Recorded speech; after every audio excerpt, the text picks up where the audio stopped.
Hey Aaron Shaw here with Movement, Rehab, and Performance, and I thought I would take a few minutes as I'm sitting here doing some programming for some of my coaching clients and do a quick overview of the phases of training that we provide for our clients.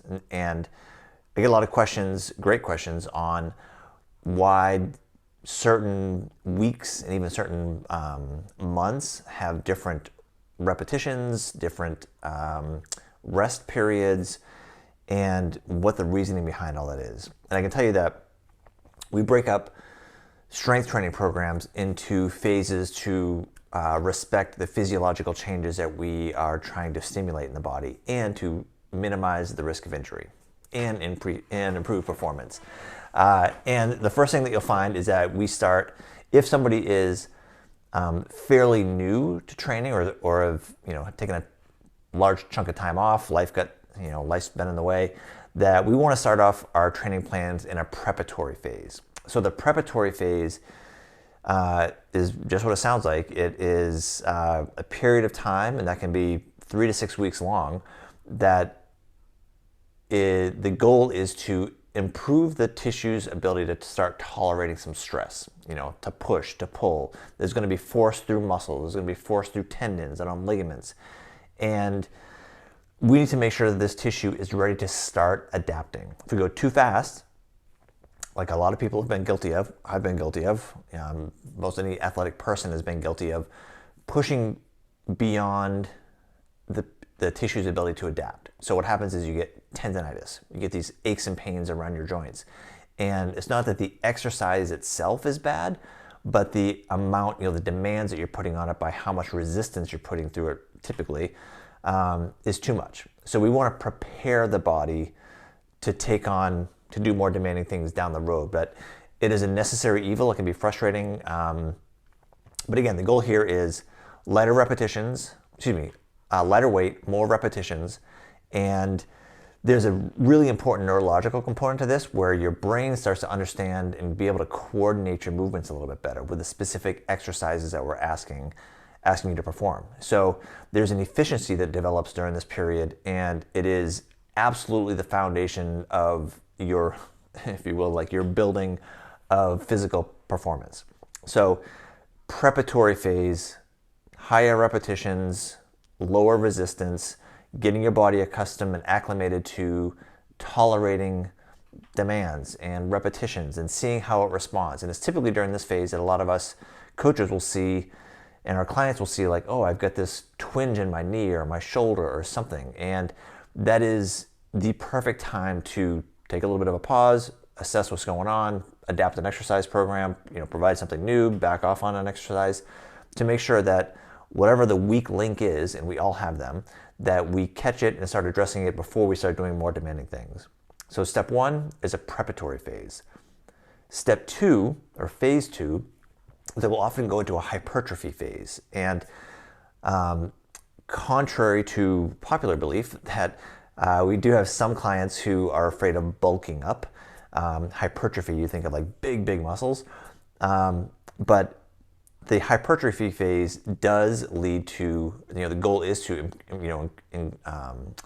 increase the cell size, if you will, like increase the size of the muscles, so they will in the future be able to move more, produce more power, be stronger. It takes a ton of effort and time and intention to literally get bigger muscles. Like if you really want to grow the size of your muscles, like if you think of a bodybuilder, that takes an enormous amount of time, effort, and a very detailed nutrition plan to do that. That's not what we do with our physio coaching clients. But there is this phase that we need to make sure that the muscles are building their capacity to tolerate more stress as we transition into the strength phase. So now we've prepared the body, prepared the muscles, prepared the nervous system. We've moved into typically a hypertrophy phase where we're teaching the muscles to, again, build like this next tier of a foundation, if you will, to be able to produce more power, to produce more strength, have more physicality. And those first 2 phases, the sets and repetitions tend to be a little bit higher. The rest in between sets tends to be a little bit shorter. compared to this strength phase. So the strength phase is when literally we start thinking about getting stronger. Even though through those first two phases you will be able to you will demonstrate more strength, but compared to the strength phase, those initial gains are pretty slow. Necessary, but slow. The strength phase is when most of our clients will really recognize that the dosing, so the sets, number of sets people do, the number of repetitions people do, and how long you rest in between each set varies quite a bit, or changes quite a bit from those first two phases. And so what we're looking for here is to put higher demand on the muscles and the tendons and the tissue, and so you're pushing more, you're pulling more, the resistance has gone up a measured amount, but the number of repetitions decreases, and the amount of time in between each set increases. So you're doing harder things, if you will, but you get more time to rest, more time to recover. And now by doing this, what we're doing is really letting the muscle kind of show what it's capable of and keep stimulating that overall strength, the capacity to put out true strength. And so people will find, if you've had the discipline enough to work through that preparatory phase and the hypertrophy phase and the strength phase, and all of these phases kind of vary in time. Most of our clients were looking at 4 to 6 weeks with each phase. The strength phase is when people start really moving around some resistance, compared to their abilities. And then, depending upon the client, we can move into a power phase, and that's when it's a little bit more advanced, and it's really kind of sport specific in a sense. So, the power phase we can do. People may think of like plyometrics. So really maybe more explosive sort of movements. And in this phase, and really after the strengthening phase, the way life tends to happen is that people will have an event they're thinking about doing, or at least a capacity that they want to demonstrate. So this could be skiing, it could be cycling, it could be a number of sports where people think like, hey, I really want to be able to perform at this certain level. That power phase will be like the last phase, all building upon the foundation of the preparatory phase.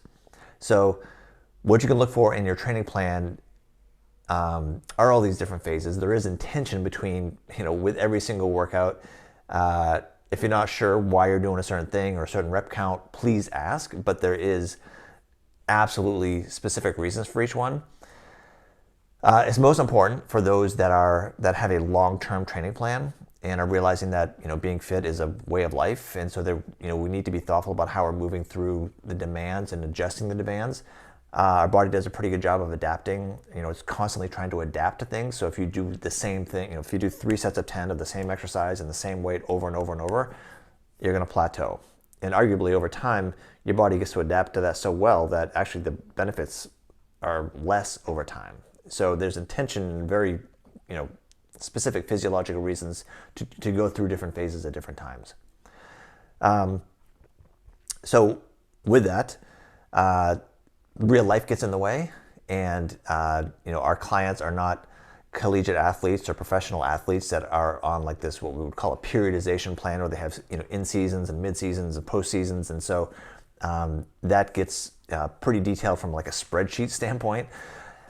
Instead, those of us that are, living the real world but still want to be healthy and fit, we have real life gets in the way, and people, you get sick or you get injured, or family comes into town, or work gets kind of crazy, or you lose motivation for a while, and you start falling behind, the plan for a couple days or a week or a few weeks, and that's when the art of coaching comes in, and we need to make sure that we're being thoughtful about what we put on paper, if you will, and kind of like put out on a calendar. And as days are missed or weeks are missed, it's perfectly fine, but it's up to you to communicate that with your coach and to kind of figure out like, okay, since you missed this, we can't jump to step 3 if you haven't done step 1 and 2. So what we will do is we'll kind of shift around the calendars and shift around your plan to adapt to real life, because real life gets in the way. And again, everything, as we program our clients, it's easy to, or I shouldn't say easy, but I mean, it's reasonable to put together a plan in a vacuum on helping you, perform better if you lived a life in a laboratory and you had no real life demands, yeah, there's some amazing things that can happen, but real life gets in the way, and so it's a little kind of fits and starts sometimes, but there is always a reason for the phases of the program that you're on. So preparing your body to tolerate loads, making sure those muscles are starting to, adapt enough to tolerate demands, putting it through some strength phases. We got to remember that weakness is a disability, and we don't want that. So the stronger, the better. And then it can be really sport specific for those of you that have, hiking, cycling, skiing, snowboarding, and a million other events. That's when we can really kind of take that capacity that you're developing, and we can be really specific with your plan so you have the best performance and the most fun. So if you have any questions about your training plan, let us know. And until then, keep after it.